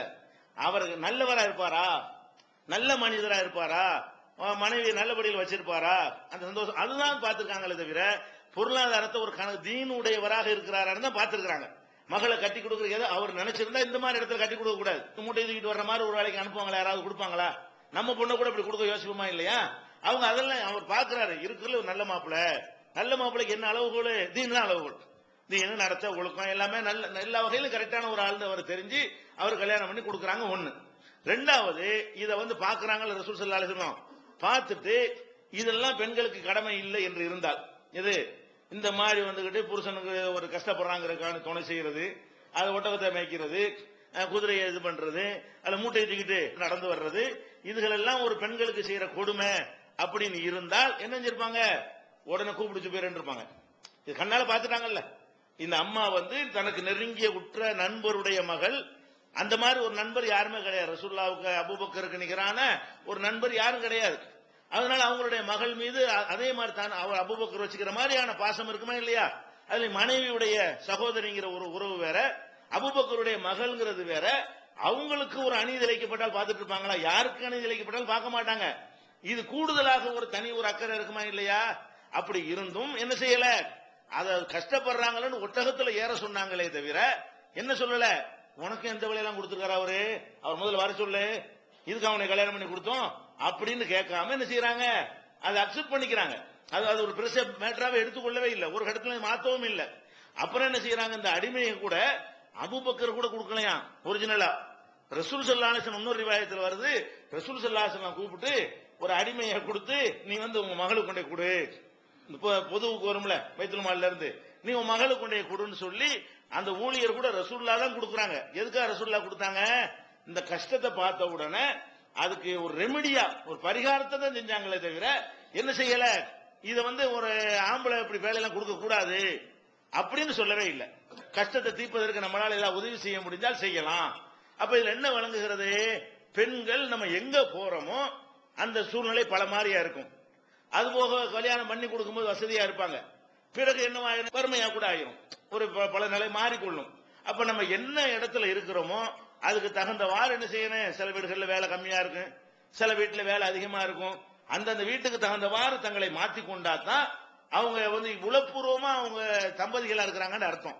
அதாவது கணவனுடைய சுக துக்கம் கோடி கோடியா சம்பாரிச்சு யாருக்கு வரப்போகுது? அவங்களுக்கு தானே வரப்போகுது. பெரிய பங்களா வாங்கி அரண்மனை கட்டிட்டு போனா யாருக்கு கிடைக்க போகுது? அவங்களுக்கு தானே கிடைக்க போகுது. அப்ப நம்ம என்ன யோசிக்கணும்? பெண்கள் இதெல்லாம் கூட நம்முடைய ஒரு பொறுப்பு, இதெல்லாம் கவனித்து, இதெல்லாம் ஒரு சுமையா எடுத்துக்கொள்ள கூடாது. இது அல்லாஹ் வந்து நமக்கு இப்படி எழுதி இருக்கிறான். நம்ம வீட்டுல இருந்தா சிவமா இல்லையா? நம்ம வீட்டுல இந்த மாதிரி தாயை தகப்பன்லாம் கஷ்டப்படக்கூடிய வீட்டுல பிறந்திருந்தோம்னு சொன்னா தாயாரோட சேர்ந்து நம்மளும் கஷ்டப்படுவோம்ல. சில வீட்டுல வந்து இந்த ஒரு வறுமைக்காக வேண்டி வீட்டுக்குள்ளே ஒரு சொந்த தொழில் ஏதாவது பண்ணுவாங்க, அது கொண்டு என்ன செய்வாங்க? அப்பளம் போடுவாங்க, சேர்ந்து செய்ய வேண்டியதானே. அதை கொண்டுதான் இந்த குடும்பம் நிக்கும் சொன்னா வெளியே போறதானே கூடாது. தங்களை பாதிக்காத வகையில, சிரமம் இல்லாத வகையில் என்ன செஞ்சுக்கலாம்? அதுகள்லாம் செஞ்சுக்கலாம். இந்த மாதிரியான ஒரு அடிப்படையிலையும் பெண்கள் தங்களுடைய வேலை பணி என்ன செய்யணும்? புரிந்து கொள்ள வேண்டும். இதெல்லாம் இருந்தா அழகான குடும்பமா போயிடும், பிரச்சனை இல்லாம. அதே மாதிரி வந்து வீட்டில் இருக்கக்கூடிய நேரத்தில் அப்ப விருந்தாளிகள் வருவாங்க, வெளியாட்கள்லாம் வருவாங்க, அவங்க கணவர் இருக்கும்போது வருவாங்க, அவங்களை உபசரிக்க வேண்டி இருக்கும். அப்ப அந்த வீட்டில் இருக்கும் பொழுது நடந்து கொள்ள வேண்டிய விதங்களை தான் பார்த்துட்டு இருக்கிறோம். வீட்டில் இருக்கக்கூடிய நேரத்தில் வந்து இது நிறைய பேர் வந்து இந்த சட்டம் தெரியவே இல்லை. என்ன தெரியல? நம்ம முஸ்லீம் குடும்பங்கள் போனோம்னு சொன்னா யாராவது விருந்தாளி வந்தாங்கன்னு வைங்களேன், அந்த விருந்தாளிக்கு வந்து அந்த வீட்டில் உள்ள பெண்கள் பரிமாறவும் மாட்டாங்க. பெரும்பாலான வீடுகள்ல யார் பரிமாறுவா? அவங்க எல்லாம் எடுத்து வச்சுட்டு அப்புறமா என்ன செய்வாங்க? கூப்பிடுவாங்க. அதாவது விருந்தாளிகளுக்கு முன்னாடி அந்த பெண்கள் நின்று பரிமாறுவதோ அல்லது விருந்தாளிகள்லாம் உட்கார்ந்து ஒன்னாக சாப்பிடுவதோ, சில ஆண்களும் பெண்களும் ஒன்னா உட்கார்ந்து சாப்பிடுறது வந்து சரின்னு நம்ம சமுதாயம் ஏத்துக்கிறோமா? புருஷன் முண்டாட்டி ஒன்னா உட்கார்ந்து சாப்பிடுறதே நம்ம மக்கள் ஏத்துக்கல. ஒன்னும் புருஷனும் முண்டாட்டியும் ஒன்னா உட்கார்ந்து சாப்பிட்டாலும் மாமியாருக்கு பிடிக்காத இல்லையா? அந்த மாதிரி எல்லாம் நம்ம சமூகத்தில் அவங்க தனி கொடுத்தனமா இருந்தா அதை செஞ்சுக்கிடுவாங்க. இல்லைன்னா கணவன் மனைவி ஒன்னா உட்கார்ந்து சாப்பிட்டா நீ என்ன உட்காந்துட்ட, ஒன்னா உட்காந்துட்ட, அவர் திண்டு போன பிறகு நீ சாப்பிடு அப்படின்னு என்ன செய்வாங்க? அது ஒரு பயங்கரமான பாரதூரமான ஒரு குற்றம் மாதிரி எல்லாம் வீடுகள்ல நடத்துறாங்க. அது கிடையவே கிடையாது. கணவனோட சேர்ந்து சாப்பிடலாம், குடும்பத்தார் எல்லாரும் சாப்பிடும் பொழுது ஆம்பளை பொம்பளை ஒன்னா உட்கார்ந்து என்ன செய்யலாம்? சாப்பிடலாம். என்ன அதுல வந்து மகரம் இல்லாத ஆளுக்கு யாராவது இருப்பார்களே ஆனால் ஒன்னா உட்கார்ந்து சாப்பிடக்கூடிய நேரத்தில் அண்ணன் தம்பிகளும் இருக்கலாம். அண்ணன் தம்பி இல்லாத மகரமான உறவினர்கள் இருப்பார்களே ஆனால் அப்ப வந்து முகம் கையை தவிர மற்றது மறைத்த நிலையில் சாப்பிடுவதற்கு கை மூஞ்சி தானே வேணும். மத்தெல்லாம் திறந்தா இருக்கானு வாயினால சாப்பிட போறோம், கையினால எடுக்க போறோம். அப்ப கை முகம் தெரியக்கூடிய வகையில் மாத்திரம் அவங்க வந்து ஆடைகளை அணிந்து கொண்ட நிலையில அந்நிய ஆண்கள் வந்தால் கூட எல்லாருமா கூட்டா இருக்கக்கூடிய நேரத்தில் அதுல ஒன்னா உட்கார்ந்தும் சாப்பிடலாம். அந்த பெண்கள் என்ன செய்யலாம்? ஆம்பளைக்கு பரிமாறவும் செய்யலாம். அது மார்க்கத்தில் என்ன இல்ல, பரிமாறத்து ஆவண அவசியம் கிடையாது, விரும்பினால் தப்பு கிடையாது. அது மாதிரி ஒரு நிலை ஏற்படுமையானால் அது மார்க்கத்தில் தவறான ஒரு செயல் கிடையாது. அது வந்து ஒழுக்கக்கேடு, அந்த வீட்டுல போன என்ன பொம்பளை பரிமாறுறாங்க அப்படின்னு ஒரு பாரதூரமான ஒரு தவறு மாதிரி என்ன செய்யறாங்க? நினைக்கிறாங்க. அப்படிதான் இது கட்டாயமும் கிடையாது. நீங்க விரும்பினா இப்படி செய்து கொள்ளலாம், அல்லது நீங்க வாட்டி சாப்பாடு வச்சு போய் உட்கார்ந்துட்டு எப்போ இருந்தாலும் அதுவும் தப்பு கிடையாது. ஆனா என்ன விளங்கிக் கொள்ளணும்? மார்க்கத்தில் இது தப்பு கிடையாது. ஒரு பெண்ணு வந்து ஆண்களுக்கு பரிமாறுதல் என்பது வந்து மார்க்கத்தில் எந்த வகையில் என்ன செய்யல, தடுக்கப்பட்டது கிடையாது.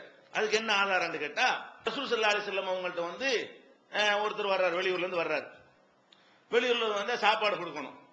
வெளியூர்ல இருந்து வந்துட்டாங்கன்னா என்னது, இந்த காலத்துல ஹோட்டல் இருக்கிறது, அவர் போய் சாப்பிட்டுக்குருவாங்க காசு கொடுத்துட்டோம்னு சொன்னா. அந்த காலத்துல எல்லாம் சாப்பாடு ஹோட்டலே கிடையாதுல, யாராவது வீட்டுல கூட்டிட்டு போனா தான் உண்டு. வெளியூர்ல இருந்து ஒருத்தர் வந்துட்டாருன்னு சொன்னா உள்ளூர்ல கூடிய என்ன செய்யணும்? அவங்க யாராவது ஒரு ஆள் கூட்டிட்டு போகணும். யார் கூட்டிட்டு போறீங்க அப்படின்ன ஒரு மனிதர் என்ன பண்ணிட்டாரு? நான் கூட்டிட்டு போறேன்ட்டாரு. ஆனா கூட்டிட்டு போறேன்னு சொன்னவர் வந்து அங்க வீட்டுடைய நிலவரத்தை விளங்காம கூட்டிட்டு போயிட்டார்.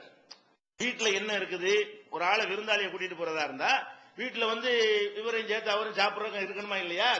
அங்க என்னன்னு கேட்டா குழந்தைகள் சாப்பிடுற அளவுக்கு தான் அன்னைக்கு வீட்டுல சாமான் இருக்குது, பொருள் உணவு இருக்குது. கணவன் மனைவி அன்னைக்கு பட்டினி தான் கிடக்கணும். கணவன் மனைவி அந்த அம்மா என்ன நினைச்சிருக்கு? இன்னைக்கு நமக்கு ஒண்ணும் இல்ல, நம்ம புருஷனுக்கு ஒண்ணும் இல்ல, கொஞ்சம் சாப்பாடு இருக்கிறது, இதை பிள்ளைகளை கொடுத்து சரி பண்ணிக்கிறோம் நினைச்சுக்கிட்டு இருக்க அந்த அம்மா. பயங்கரமா வாக்களிச்சு கூட்டு போயிட்டா. இங்க சபையில வச்சு நினைச்சிட்டாரு. ரசூல்லா கேட்டவுடனே நான் கூட்டு போறேன், வீட்டுல எல்லாம் பறக்கத்தா இருக்குன்னு நினைச்சு நினைச்சிட்டாரு. இவரு வீட்டுக்கு கூட்டிட்டு போறாரு, விருந்தாளி கூட்டு போறாரு. கூட்டு போனவுடனே அந்த அம்மாட்ட சொல்றாரு, என்னங்க இப்படி கூட்டு வந்துட்டிய, ஒண்ணுமே இல்லையே, பிள்ளைகளுக்கு உள்ளது மட்டும்தானே இருக்கிறது, நம்மளே இன்னைக்கு பட்னியா கிடக்கணும்னு நினைச்சுக்கிட்டு இருந்தோம். ஆனா ரசூல்லாவுடைய விருந்தினர் ரசூல்லாவிட்ட வாக்களிச்சு கூட்டிட்டு வந்துட்டிய, அவரை நம்ம பட்னி போடவும் இயலாது. ஆனா குழந்தையுடைய சாப்பாடை வந்து என்ன செய்ய முடியாது, கொடுத்தோம்னா குழந்தை பட்னியா கிடக்கும். இதுக்கு என்ன பண்றது அப்படின்னு ரெண்டு பேரும் என்ன செய்யறாங்க, விருந்தாளி ஓரமா வச்சுட்டு ஒரு மசூரா பண்றாங்க, ஆலோசனை பண்றாங்க. ஆலோசனை பண்ணி என்ன செய்யறாங்கன்னு கேட்டா, இவரு சொல்றாரு, நீ வந்து என்ன செய்ய, ஒரு ஏதாவது ஏமாத்தி தூங்க வச்சுவிடு. ஒரு ராத்திரி தானே, ஏமாத்த குழந்தைகள்லாம் தூங்கிடும், தூங்க வச்சுவிடு. கொஞ்சோண்டு சாப்பாடு இருக்கும்ல, அதை கொண்டாந்து வை. ஆனா நம்ம சாப்பிடாம விருந்தாளி மட்டும் சாப்பிடுனா அவர் என்ன செய்வாரு, நீங்க சாப்பிடுங்கன்னு சொல்லுவாரு. நம்மளும் சேர்ந்து உட்காந்து சாப்பிட்டு வை. அப்ப என்னவா இருக்கு, அவர் சாப்பிட முடியாது.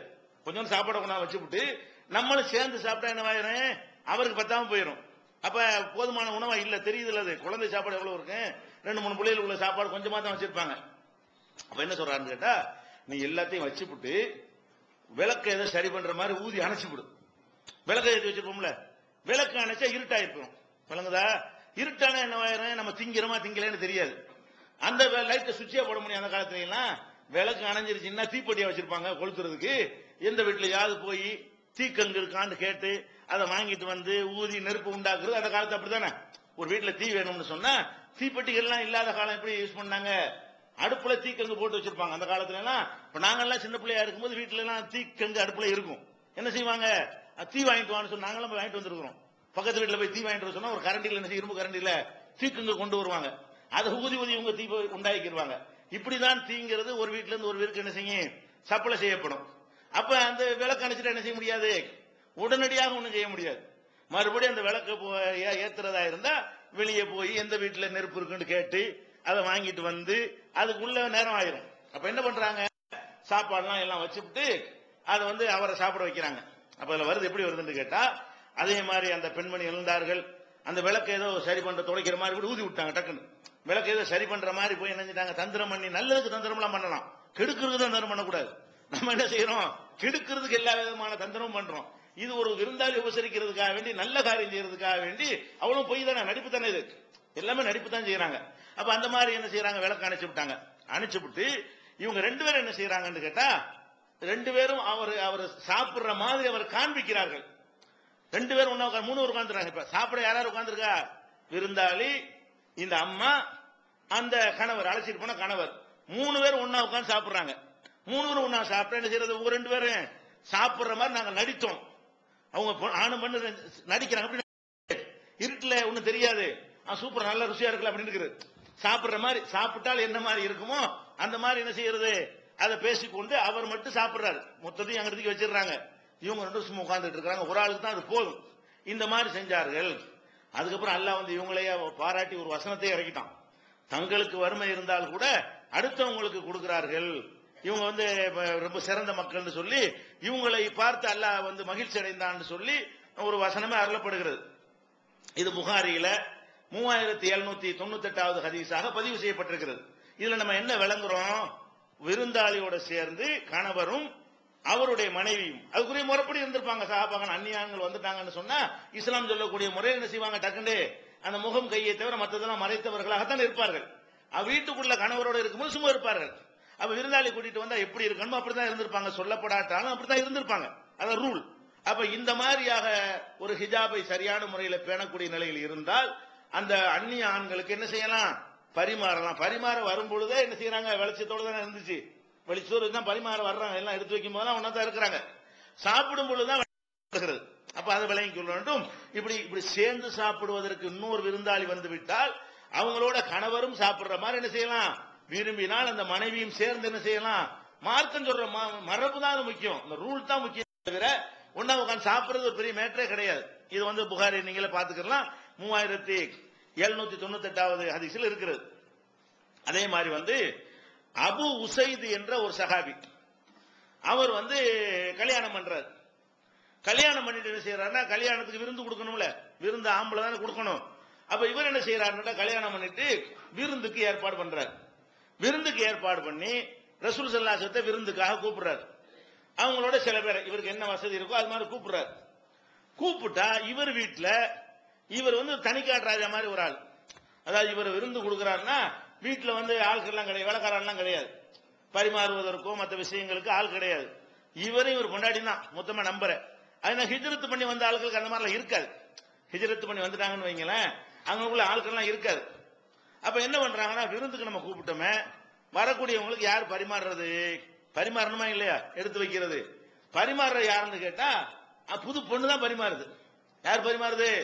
நம்ம என்ன வச்சுக்கோம், புது பொண்ணுண்டா அது வெளியே வரவே கூடாதுன்னு பூட்டி வச்சுட்டு இருக்கிறோம். புது கல்யாண விருந்து அடுத்த நாள் அடுத்த நாள் கொடுத்திருப்பாங்க. என்னைக்கு கொடுத்தாருன்னு சொல்ல வரல. ஆனா 6 மாசம் கழிச்சு கொடுத்திருக்க மாட்டார்ல. கல்யாண விருந்துன்னா அடுத்த நாளோ அன்னைக்கோ அதுக்கு மறுநாளோ 2 நாள் 3 நாள் கொடுத்திருப்பாரு. அப்ப கல்யாண விருந்துக்காக ரசூல் ஸல்லல்லாஹு அலைஹி வஸல்லத்தையும் சில சஹாபாக்களை செய்றாரு. அந்த சஹாபி கூட்டிட்டு வர்றாரு. அவங்களுக்கு பரிமாறினது யாருன்னு கேட்டா, அந்த உம்மு அசீதுங்கிற அவருடைய மனைவி, அன்னையத்து கல்யாணம் பண்ணார்ல, அந்த பொண்ணு தான் என்ன செய்யுது, எல்லாரையும் உட்கார வச்சு பொண்ணே பரிமாறுகிறது. கல்யாண பொண்ணு வேலையை செய்யக்கூடாதுங்கிறாங்கல்ல, அதெல்லாம் இஸ்லாத்துல உள்ளது கிடையாது. அவங்களே எல்லா வேலையும் என்ன செய்யறாங்க, வர்றவங்களுக்கு பரிமாறுறாங்க. பரிமாறுறதுக்கு என்ன பண்றாங்க, சாப்பாடு என்ன கொடுத்தாங்கன்னு வரல. ஆனா சாப்பிட்டவன ஒரு இனிப்புலாம் கொடுக்கணும்ல, அதுக்கு என்ன பண்றாங்கன்னு கேட்டா, ராத்திரிலேயே மறுநாள் வந்து ரசூலுல்லாஹ் கூப்பிட வேண்டி இருக்கு விருந்துக்கு அப்படின்னு சொல்லி பேரிச்சம்பழம் இருக்குல்ல, அதை தண்ணியில் நல்லா ஊற போட்டுருவாங்க. அந்த காலத்துல நம்ம திராட்சை ஜூஸ் இது மாதிரி குடிக்கிறோமா இல்லையா? அந்த காலத்துல என்ன பழங்களாம இறக்குமதி பண்ணக்கூடிய இப்ப பாலைவனம் தானே, ஒண்ணுமே கிடைக்காது. அவங்களுக்கு கிடைக்கிற கனியே இது பேரிச்சம்பழம் தான். இந்த பேரிச்சம்பழத்தை ராத்திரில ஊற போட்டுருவாங்க. ஊற போட்டு என்ன செய்வாங்க, மத்தியானம் நைட்டு போட்டா அடுத்த மத்தியானம் வரைக்கும் நல்லா தண்ணியில ஊறிடுமா. ஊறின பிறகு அந்த பேரிச்சம்பழத்தை நல்லா தண்ணியில பிசைஞ்சு குளகுலுண்டு என்ன செய்வாங்க, ஒரு கூழ் மாதிரி ஆக்கிடுவாங்க. அது குடிக்க, அதான் ஜூஸ்.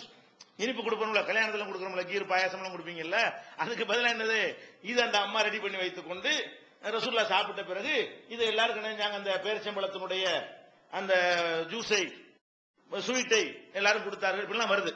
இது எல்லாம் யார் செஞ்சதுன்னு கேட்டா, அந்த அம்மா தான் செய்யுது. சாப்பாடையும் பரிமாறுகிறது, அந்த ஜூஸையும் ரெடி பண்ணுகிறது, அதான் கொண்டாந்து ஊத்தி எல்லாருக்கும் கொடுக்கிறது.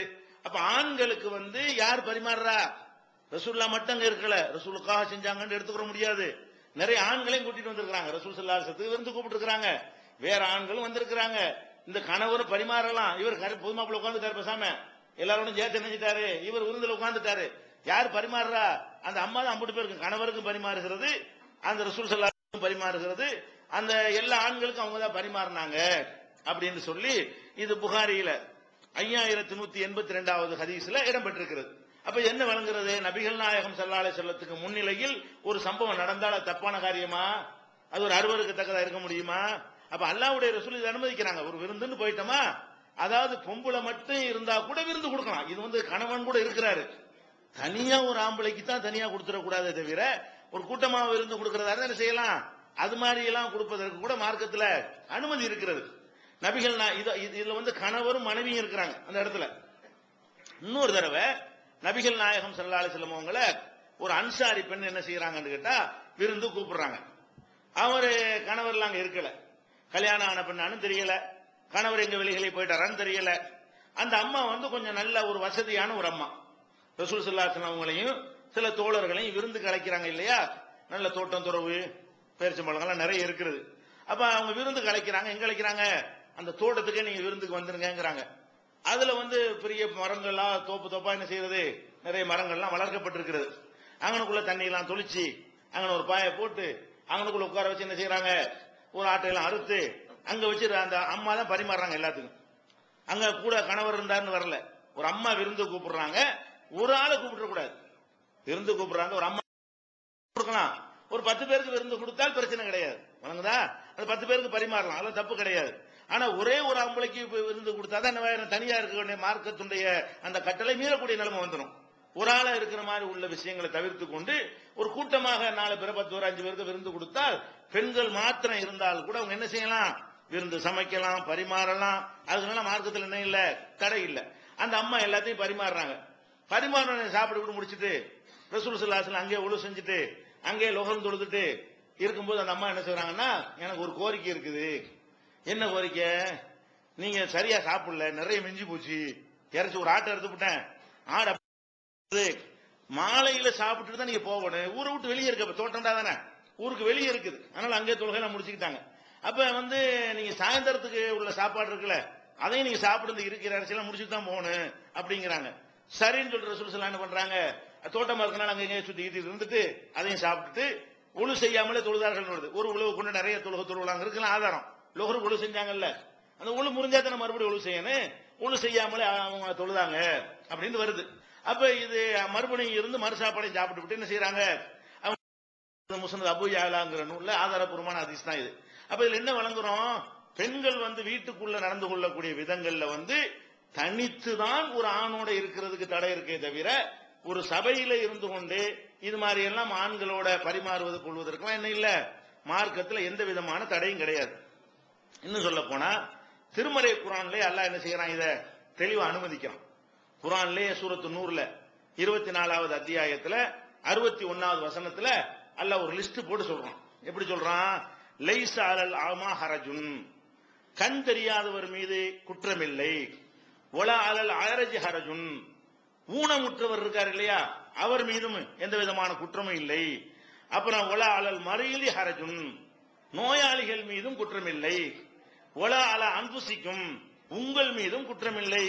என்ன குற்றமில்லை என்று சொன்னா, அந்த குழு மின் புயூத்திக்கும், உங்களுடைய வீடுகள்ல நீங்கள் சாப்பிடுவதும், அவு புயூத்தி ஆபாயிக்கும், உங்கள் தகப்பனார் வீட்டில் போய் நீங்க சாப்பிட்டுக் கொள்ளலாம். அவு புயூத்தி உம்மஹாத்திக்கும், உங்களுடைய தாயுடைய வீட்டில் போய் சாப்பிடுவது உங்களுக்கு குற்றம் கிடையாது. அவு புயூத்தி இஹ்வானிக்கும், உங்கள் சகோதரர்கள் வீட்டில் போய் சாப்பிடுவது உங்களுக்கு குற்றம் கிடையாது. அவு புயூத்தி அகவாத்திக்கும், உங்கள் சகோதரிகளின் வீடு. அவு புயூத்தி அமாமிக்கும், உங்களுடைய தாயோடு பிறந்த சகோதரர்கள், தாய் மாமன்கள் வீடுகள். அவு புயூத்தி அம்மாத்திக்கும், உங்களுடைய சின்னம்மா பெரியம்மா இருக்காங்களே அவங்களுடைய வீடுகள். அது மாதிரி வந்து அதாவது தகப்பனோட பிறந்த ஆம்பளையுடைய வீடு, தகப்பனோட பிறந்த பொம்பளையுடைய வீடு, தாயோட பிறந்த ஆம்பளையுடைய வீடு, தாயோட பிறந்த பொம்பளையுடைய வீடு, சித்தப்பா பெரியப்பா மாமா இவங்களுடைய வீடுகளில் போய் சாப்பிட்டுக் கொள்ளலாம். அவுமா மலத்தும் மஃபாத்திஹு, எதனுடைய சாவி உங்கள் கையில் தரப்பட்டிருக்கிறதோ அந்த அங்க போய் நீ சாப்பிட்டுக் கொள்ளலாம். ஒரு நிறுவனத்துடைய சாவி உங்க கையில தந்திருக்கிறாங்களா, அங்க போய் நீங்க என்ன செஞ்சுக்கலாம், சாப்பிட்டுக் கொள்ளலாம். அவு சதீக்கும், சில பேர்ட்ட நறுக்கி நண்பர்களை பழகிக்கிறோம், நண்பர்கள் வீட்டிலும் சாப்பிட்டுக் கொள்ளலாம். ஒரு நண்பன் வீட்டில் போய் நான் உரிமையான செய்யலாம் எட்ரா அப்படின்னு கேட்கலாம். ஹோட்டலில் போய் வாங்கிட்டு அவங்க பாக்கெட்ல காசு எடுத்து கொடுக்குறோமா இல்லையா, அதெல்லாம் தப்பு கிடையாது. நல்லதா, ஒரு நண்பரோட சாப்பிட போவோம், சாப்பிட்டு காசு நம்ம கொடுக்காம என்ன செய்வோம், அவன் பாக்கெட்ல எடுத்து கொடுப்போமா இல்லையா. நண்பர்னு தப்பா எடுத்துக்கிற மாட்டான். இது வந்து திருடுறதையோ இது வந்து சுயமரியாதையை கெடுக்கிறதே வராது. நம்ம அவன் பாக்கெட்ல எடுத்தா நாளைக்கு நம்ம பாக்கெட்ல அவன் எடுப்பான். இது அது சகஜமா உள்ள விஷயங்கள். ரெண்டு விஷயம் இந்த வசனத்துல எல்லாம் சொல்றான். சாப்பிட போறாந்தா இந்த மாதிரியான உறவினர்கள் இருக்காங்கல்ல, இந்த உறவினர்கள் வீட்டுல போய் சாப்பிடுவது வந்து ஒரு நாளோ 10 நாளோ தேவைக்கு தகுந்த மாதிரி நம்ம சாப்பிட்டோம் என்று சொன்னால் அது வந்து இந்த பிச்சையில வரும்ல, தர்மத்துல அதுல வரவே வராது. இதெல்லாம் ஒரு ரைட், கண்ணியமான முறையில் உள்ள விஷயங்கள். இது நீங்க கூச்சப்பட தேவையில்லை, நம்ம ஊடு நினைச்சு சாப்பிட்டுக்கலாம். அடுத்து அல்லாஹ் சொல்றான், லைஸ அலைக்கும் ஜுனாஹுன், மேலும் உங்கள் மீது குற்றமில்லை. அன் தகுலு ஜமியான் அவ் அஸ்தாத்தன், நீங்கள் குடும்பத்தில் உள்ள அத்தனை பேரும் ஒன்றாக சேர்ந்து சாப்பிடுவதும் குற்றமில்லை, தனித்தனியாக சாப்பிடுவதும் குற்றமில்லை. வீட்டுல போயிட்டோமா எல்லாரும் இருக்கிறெல்லாம் வை வை எல்லாம் வந்து உட்காரு. அண்ணன் தம்பி மனைவிகள் எல்லாம் தூரமா இருக்குன்னு நம்ம வாக்க சொல்லியிருக்கோம்ல, தனிச்சு இருக்க கூடாதுன்னு. அவங்க எல்லாம் கூட ஒண்ணா சாப்பிடலாம். சாப்பிடும்போது என்ன செய்யலாம், ஒன்னா உட்காந்து. ஆனா என்ன இருக்கனே, அந்த ஹிஜாபு முறை தான் இருக்கணுமே தவிர ஒன்னா உட்காந்து சாப்பிட இல்ல. இல்லன்னா நிர்வாகத்து சிக்கலா போயிடும். ஒவ்வொருத்தருக்கா எடுத்து வச்சு மாஞ்சி போயிடும். பெண்களுக்கு என்ன வேலையா போயிடும், இவருக்கு தனியா வச்சு அவர் கலப்பி விட்டு அதை கழுவி வச்சு விட்டு இதை வச்சு இப்பெல்லாம் நடக்கிற காரியம் இல்ல. மொத்தமா கொண்டு வந்து போட்டோமா 10 பேர் சாப்பிட்டாங்கன்னா வேலை மிச்சமா போயிடும். பாத்திரங்கள் தண்ணி மிச்சம், கழுவுற வேலை மிச்சம், எல்லாமே சிம்பிளா போயிரும்ல. அதுக்கு அல்லாஹ் என்ன பண்றான், நீங்க சூழ்நிலையே பாத்துக்கிறங்க. தனித்தனியா சாப்பிடுறதும் குற்றம் இல்ல, சேர்ந்து சாப்பிடுறது குற்றம் இல்லை, எல்லாம் சமமானதுதான். சில பேர் கூட என்ன செய்வாங்க, இந்த சகன்ல சாப்பிடுற கல்யாணம் போயிட்டு வந்தீங்க, சகன்ல சாப்பிடுறதா சுண்ணத்து, சேர்ந்து சாப்பிடுறதா சுண்ணத்தும்பாங்க. அப்படிலாம் கிடையாது. கல்யாணத்திலே அதே மாதிரி தான், உனதான் சேர்ந்து சாப்பிட்டுக்கிறங்க, தனித்தனியா கூட சாப்பிட்டுக்கிறங்க, அதுல என்ன இல்ல, குற்றம் கிடையாது. அந்த சாப்பிடக்கூடிய நேரத்தில் பெண்கள் ஆண்கள் இருக்க வேண்டிய 24 61 இருக்கிறது. பெண்கள் ஆண்கள் சேர்ந்து இருக்கக்கூடிய ஒரு நிலைமை ஏற்படுமே. ஆனால் அப்ப என்ன செய்யணும், இஸ்லாம் சொல்லக்கூடிய அந்த கையை டச் பண்ண கூட தொடக்கூடாது. அது மாதிரி வந்து முகம் கைகளை தவிர மற்றவர்களை மறைத்தவர்களாக பெண்கள் இருக்கணும். இந்த மாதிரி ஒரு அடிப்படையில் இருந்து கொண்டு இது மாதிரி ஒரு விருந்துகள்ல சாப்பாடு நேரங்கள்ல எல்லாம் உபசரிக்கிறது எல்லாம் இந்த ஒரு தப்பும் கிடையாது என்பது வீட்டுக்குள்ள இருந்த நிர்வாகத்தில் பெண்கள் என்ன செய்யணும், புரிந்து கொள்ள வேண்டும். இதெல்லாம் வந்து வீட்டில் உள்ள மேட்டர்கள். அடுத்து வந்து இல்லற வாழ்க்கையில இருக்கக்கூடிய நேரத்தில் கணவனுக்கு உள்ள முக்கியமான கடமை என்னன்னு கேட்டா, அவளுக்கு சோறு கொடுத்துறான், அது அதுல குறை வைக்கிறது இல்ல, அவங்களுக்கு தேவையான பொருள்கள் வாங்கி கொடுத்துறான். இது இல்லாம அவங்களுக்கு சில ஆசைகள் இருக்கும், அது ரொம்ப அவசியமானதெல்லாம் இருக்காது. அது சாப்பாடு சம்பந்தப்பட்டதாகவோ, குடிக்கிறது சம்பந்தப்பட்டதாகவோ, உடை சம்பந்தப்பட்டதாகவோ, மருத்துவம் சம்பந்தப்பட்டதாகவோ இருந்தா அது கம்பல்சரி நம்ம செஞ்சிருவோம். அது இல்லாம சில விஷயங்களை வெளிப்பிராக்கு பாக்குறது, அது போய் பார்த்துட்டு வரணும், இது போய் பார்த்துட்டு வரணும், இந்த மாதிரியான சில ஆசைகள் என்ன இருக்கு பெண்களுக்கு இருக்கும். கணவன்மார்கள் என்ன செய்யணும்னு கேட்டா, நமக்கு ஆசை இருந்து பாக்குறோமா இல்லையா, சில மார்க்க தடுத்தது கூட்டிட்டு போக வேணாம். மார்க்க அனுமதித்திருக்கக்கூடிய பொழுதுபோக்குகள் இருக்குமே, ஆனால் நம்ம போற இப்ப நமக்கு வெளியே சம்பாதிக்கிற சொல்ற நேரத்தில் சம்பாதிக்கிறோம். ஒரு ஞாயிற்றுக்கிழமை என்ன பண்றோம், அங்க போய் பீச்சில் போயிட்டு வந்துடுறோம், அந்த பூங்காவுக்கு போயிட்டு வர்றோம், அங்க போறோம் அங்க போறோம், சுத்தமா இல்லையா. இது மாதிரியான ஒரு விஷயங்கள் எல்லாம் ஆம்பளைக்கு ஒரு மனசை ஒரு ரிலாக்ஸ் பண்ணுவதற்காக வேண்டி அவனுடைய கவனத்தை மாத்தினா தான் அடுத்த நாள் வேலை செய்ய முடியும். தொடர்ச்சியா வேலை வேலை வேலைன்னு செத்தாலும் என்னவாயிரும், அவங்களுக்கு எல்லாமே கெட்டு போயிடும். மனைவியை மறந்துடுவாங்க. சில பேர் இந்த தொழில் துறைன்னு மூழ்கினாங்கன்னு சொன்னா அவங்க என்ன செய்ய மாட்டாங்க, குடும்பங்களும் எல்லாத்தையும் மறந்துடுவார்கள். அப்படிலாம் இல்லாம இருக்கிறவங்க என்ன செய்யணும், கொஞ்சம் மைண்ட் ரிலாக்ஸ் பண்ற மாதிரி சில வேலைகளை மாத்திக்கணும். அந்த மாதிரி இருக்கும் பொழுது நமக்குன்னு சில ஒரு பொழுதுபோக்குகள் இருக்கிற மாதிரி நம்ம என்ன விளங்கணும், அவளும் ஒரு மனுஷி தானே, வீட்டுக்குள்ளதானே அடைஞ்சு கிடக்குறா, நம்ம போய் பீச்சுக்கு போகணும்னு நினைக்கிறோமே, நம்ம மனைவியும் கூட்டிட்டு போகணுமா இல்லையா. அவளுக்கு அது மாதிரி வெளிகளே போய் அது விளையாட்டுகள் ஏதாவது நடக்கும், நம்ம பார்க்கறதுக்கு அனுமதிக்கப்பட்ட விளையாட்டு இருந்தா அவளும் அனுமதிக்காத விளையாட்டு இருந்தா நீனும் பார்க்க கூடாது. உனக்கு எந்த விளையாட்டை பார்க்கறதுக்கு மார்க்கத்தில் அனுமதி இருக்கு அந்த விளையாட்டு என்ன செய்யலாம், அவளும் பார்க்கலாம். அது மாதிரி ஜூக்கள், இந்த மிருக காட்சி சாலை, அந்த மாதிரி எவ்வளவு வச்சிருக்காங்க, அது மாதிரி இடங்கள்ல போய் பறவைகள், மிருகங்கள் இதெல்லாம் பார்க்க நம்ம ஆசைப்படுறோமா, அப்ப என்ன செய்யலாம், நம்ம அவளையும் கூட்டிட்டு போகணும், நம்ம மட்டும் பார்த்துட்டு வரக்கூடாது. இந்த மாதிரியான விஷயங்கள்ல ஆண்கள் நிறைய என்ன செஞ்சிடறாங்க, குறை வச்சிடறாங்க. அவனே போகாம இருந்தா அது ஒரு கணக்கு, அவன் மாத்து நல்லா சுத்துறான், நண்பர்களோடு போய் நல்லா வெளியே திண்டு வர, அது கூட ஒரு டைம் பாஸ் தானே. வீட்டுல இப்ப பார்த்தாலும் சாப்பிடறதுக்கு போல என்ன செய்யறான், போய் ஹோட்டல்ல போய் ஒரு நாளைக்கு சாப்பிடறான். என்ன இதே ஒரே கையில பொண்டாட்டி கையில இதே வாங்கி தின்னு எவ்வளவு நாளைக்கு திங்கிறது, வேற ருசியில போய் சாப்பிடுவோங்கிறதுக்காக என்ன செய்யறான், ஹோட்டல்ல போய் வகை வகையா அந்த ஹோட்டல்ல செய்யறான், வீட்டுல செய்ய தெரியாது. அந்த மாதிரி வித்தியாசங்களா ஏதாவது இருக்குமே சொல்லி அவன் மட்டும் மஞ்சிட்டு வர நண்பர்களோட போய் சாப்பிட்டு வந்துடுறான். அது மாதிரி அவளுக்கு ஒரு ஆசை இருக்குமா இல்லையா, ஒரே அடுப்புல கடந்து காய்கறா இல்லையா, இன்னைக்கு சமையல் வேணாவா, இன்னைக்கு 2 பேரும் போய் ஹோட்டல்ல சாப்பிட்டு வருவோம். உனக்கு ஹோட்டல்ல சாப்பிடணும்னு ஆசை வருதுல, அதுக்கு உன் நண்பர்களை கூட்டிட்டு போறதுக்கு நினைக்கிறீல, ஏன் பொண்டாட்டியை கூட்டு போக கூடாது, நண்பர்களை கூட்டிட்டு போய் சாப்பிடுற மாதிரி என்ன செய்யலாம், உன் மனைவியை கூட்டிட்டு போய் நல்லா சாப்பிட்டு வா. அது 2 நன்மையாகும். வெளியே கூட்டிட்டு போனதுங்கிற ஒரு விஷயமும் கிடைச்சு போயிரு.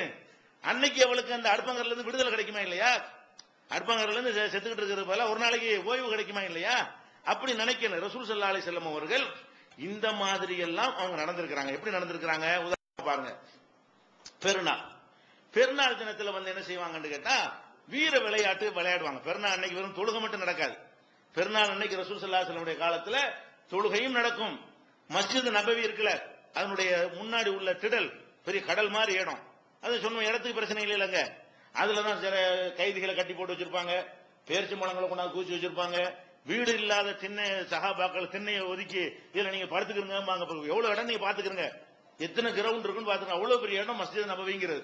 தொழுவுக்கு தட்டு பந்தல் போட்டிருந்தாங்களே தவிர கட்டடம் அமைப்பு தான் இல்லையே தவிர இடத்த பாத்தீங்கன்னா என்னது, அதுலதான் வீர விளையாட்டு நடக்கிறது ஒரு இடம் இருக்கும். வீர விளையாட்டுகள் நடக்கிறதுக்குல அது மாதிரி அம்பு ஏறி பழகுறது, ஈட்டி எறிகிறது, இப்படிலாம் ட்ரைனிங் எடுத்தா தான் என்னவாக நாளைக்கு போர் வந்துட்டா அதை போய் சமாளிக்க முடியும். அப்ப என்ன செய்வாங்கன்னா, பெருநாள் அன்னைக்கு என்ன செய்வாங்கன்னா அந்த விளையாட்டு போட்டி வச்சிருவாங்க. என்ன விளையாட்டு போட்டி, ஈட்டி எரிஞ்சு குறி பார்த்து அடிக்கிறது, அம்பு எறிகிறது, நீ எறிகிறியா நான் எறிகிறேனா, இந்த மாதிரியான போட்டிகள் எல்லாம் நம்மளும் பெருநாள் வைக்கணும். பெருநாள் அது மாதிரிலாம் வைக்கிறது எல்லாம் என்ன செய்யறோம், சரியான விட்டு சொல்லி கொடுக்காதனால பெருநாள் அன்னைக்கு ஜாலியா இருக்கு, தண்ணி அடிக்க போயிடறாங்க நம்ம ஆளுங்க. மார்க்கத்தில் அவன் டைம் பாஸ் பண்றதுக்கு மார்க்கத்தில் என்ன அனுமதி இருக்குதோ அதுல அவனை ஜாலியா இழுத்து விட்டோம்னு சொன்னா அவன் என்ன செய்வான், அவன் ஜாலியா இருக்கிறதுக்கு நமக்கு ஒரு அம்சம் இருக்கிறது. அது விளையாட்டு வைப்போம், அப்படி வைப்போம், இப்படி வைப்போம், அப்படி எத்தனையோ ஹலாலான விஷயங்களை நம்மளே திங்க் பண்ணலாம். இருக்கிற விளையாட்டுலாம் தாண்டி கூட புது விளையாட்டுகளை கூட என்ன செய்யலாம், கண்டுபிடிக்கலாம். அது மாதிரி என்ன செய்யறாங்கன்னா மஸ்ஜிதுல விளையாட்டு விளையாண்டுட்டு இருக்கிறாங்க. அபிசீனியர்கள் தான் அதுல நல்ல வீர விளையாட்டுகள்ல தேர்ந்தவங்களா இருந்தாங்க. அன்னைக்கு ஆயிஷா நாய் என்ன செய்யறாங்கன்னா அதை பார்க்க ஆசைப்படுறாங்க. வீர விளையாட்டு நடக்குது நானும் பார்க்கணும் என்று ஆசைப்படுறாங்க. அப்ப ரசூல் ஸல்லல்லாஹு அலைஹி வஸல்லம் கூட்டிட்டு அவங்களுடைய தோல்ல என்னுடைய தலையை வைத்துக் கொண்டேன், அவங்க கண்ணத்தோட என் கண்ணம் ஒட்டி கொண்டிருந்தது, இருந்து கொண்டு நான் என்ன செஞ்ச விளையாட்டு நானும் பார்த்து கொண்டு ரசூலுல்லாஹ் பார்த்து ரசிக்கிற மாதிரி என்னையும் பார்க்க விட்டார்கள். பார்த்து என்ன செய்யாங்க, ரொம்ப நேரம் நானே சடைஞ்சு போன தெரிஞ்சவன போதுமா அப்படின்னு கேட்டார்கள். போதும்னு சொன்ன பிறகு என்ன செஞ்சாங்க, வீட்டுக்குள்ள என்னை அனுப்பி விட்டார்கள் ஆயிஷா நாயகி அறிவிக்கிறாங்க. புகாரில 950வது நீங்க பாத்துக்கலாம். புகாரில் நிறைய 20-30 இடத்துல இருக்கிறது. இதுல என்ன விளங்குகிறது? பொம்பளைக்கு என்ன விளையாட்டு போகல, நம்மளாம் என்ன சொல்லுவோம், உனக்கு ஆம்பளை விளையாட்டு நீங்க வந்து இப்படிதான் நம்ம செய்யறோம். இந்த மாதிரி எல்லாம் செஞ்சிடக்கூடாது. தஸ்தகி தங்குரின அவங்களா கேட்டதா கூட வரல. இந்த விளையாட்டு நடக்கிறது நீ பாக்குறியா, விருப்பமா இருக்க உனக்குன்னு கேட்கறாங்க. உனக்கு ஏதாவது ஐடியா இருக்கான்னு கேட்கறாங்க. ஆமான்னு சொன்னோடு கூட்டு வர்றாங்க. அப்ப மனைவியா கேட்டுக்கிட்டு கூட இது வரல. ரசூல் ஸல்லல்லாஹு அலைஹி வஸல்லம் பாக்குறாங்க, நம்ம பார்த்து ரசிக்கிறோமே. இது மாதிரியான ஒரு ஆசை அவங்களுக்கு இருக்கும்ல. பொம்பளைன்னா இந்த மாதிரி இருக்கலாம் அனுமதியே கிடையாது. நம்ம என்ன செய்யறது? ஒரு கபடி விளையாட்டு நடக்குது, நீ என்ன கபடிக்கு, பொம்பளைக்கு என்ன கபடி? அட பார்த்து விளையாட. இந்த பொம்பளை வீர விளையாட்டு விளையாட போனாங்க ஆயிஷா நாயகி. வீர விளையாட்டுல விளையாடுறதுக்கு ஒரு கூட்டம் இருந்தால் பார்ப்பதற்கு ஒரு கூட்டம் இருக்கும்ல. அந்த பார்க்குதல்ங்கிற கூட்டத்தில் வந்து ஆண்களுக்கு இருக்கிற மாதிரியான ஒரு சந்தோஷம் யாருக்கு இருக்குன்னு பெண்களுக்கும் கிடைக்கணும். இதுல எல்லாம் நம்ம கரெக்டா இருக்க வேண்டும். அதே மாதிரி வந்து ரசூல் ஸல்லல்லாஹு அலைஹி வஸல்லம் வந்து வீட்டுக்கு வருவாங்க. ஆயிஷா நாயகி வந்து ஒரு சின்ன பிள்ளை, ஒரு அப்பதான் பருவ வயசு அடைஞ்ச ஒரு பெண்ணா இருக்கிறாங்கன்னு வைங்களேன். அந்த வயசுல என்னதான் கல்யாணம் பண்ணி ஒரு பொண்ணா இருந்துட்டா கூட அந்த வயசுக்குன்னு உள்ள ஒரு விளையாட்டுத்தனம் இருக்கும்ல. சின்ன பிள்ளைக்கு ஒரு விளையாட்டுத்தனம், கல்யாணம் பண்ணா கூட அந்த விளையாட்டுத்தனம் கொஞ்சம் இருக்கும். அப்ப அவங்களுடைய சக வயசு தோழிகள் இருப்பாங்கல்ல, அவங்க எல்லாம் வீட்டுக்கு வந்துருவாங்க. ரசூலுல்லாஹ் இல்லாத நேரம் பார்த்து ஆயிஷா நாயகிட்ட வந்து பெண்களுக்கு உரிய விளையாட்டுகள் விளையாண்டுட்டு இருப்பாங்க. பெண்கள் வீட்டுல உட்கார்ந்து விளையாடுவாங்க இல்லையா, இந்த பல்லாங்குழி இந்த மாதிரி விளையாடுவாங்கல்ல, அதெல்லாம் தப்பு கிடையாது. பெண்களுடைய விளையாட்டு என்ன செய்யறாங்க, வீட்டுல விளையாண்டுட்டு இருப்பாங்க. அப்ப ரசூல் ஸல்லல்லாஹு அலைஹி வஸல்லம் உள்ள நுழைஞ்சிருவாங்க. நுழைஞ்சவன இருக்கிறாள் அலறி அடிச்சுக்கிட்டு, இந்த பெண்கள் மற்ற பெண்கள் வந்திருக்காங்கல்ல அவங்க அலறி அடிச்சு ஓடி போயிருவாங்க. ஓடி போனா ரசூலுல்லாஹ் சொல்லுவாங்க, நில்லுங்க வாங்க, இந்த கூட்டி வந்து உட்கார்ந்து நீங்க விளையாடுங்க. அவங்க ஒதுக்கிடுவாங்க. அதாவது தன் மனைவியோட விளையாட வந்திருக்கிறாங்களே, ஆசையா விளையாண்டுட்டு இருக்கிறாங்க. இந்த விளையாடு என்ன பெரிய பயந்து சாவுற ஒரு மேட்டரா? ஒரு விளையாடுதல் என்பது மார்க்கத்தில் ஒரு பொழுதுபோக்குள்ள ஒரு விஷயம். இதை செய்வதற்கு புருஷனுக்காக இதுக்கு பயப்படணும். ஒருத்தருடைய கணவர் வந்துட்டாங்க, இந்த பெண்கள் இதுக்கு பயந்து ஓடணும். பொம்பளையும் தானே விளையாண்டுட்டு இருக்காங்க, அதனால என்ன இருக்குது என்று ரசூல் எப்படியான இல்லறம்னு பாருங்க. இந்த மாதிரி இதெல்லாம் இந்த ஒரு சம்பவம் இதே மாதிரி நீங்க நினைச்சிக்க கூடாது. பெண்களுடைய உணர்வுகளுக்கு எப்படி மதிப்பு ரசூலுல்லாஹ் கொடுக்குறாங்க, அதான் டாபிக். மார்க்கம் ஹராமாக்கி இருந்தா மட்டும்தான் கடிவாளத்தை பிடிச்சி இருக்கணும்.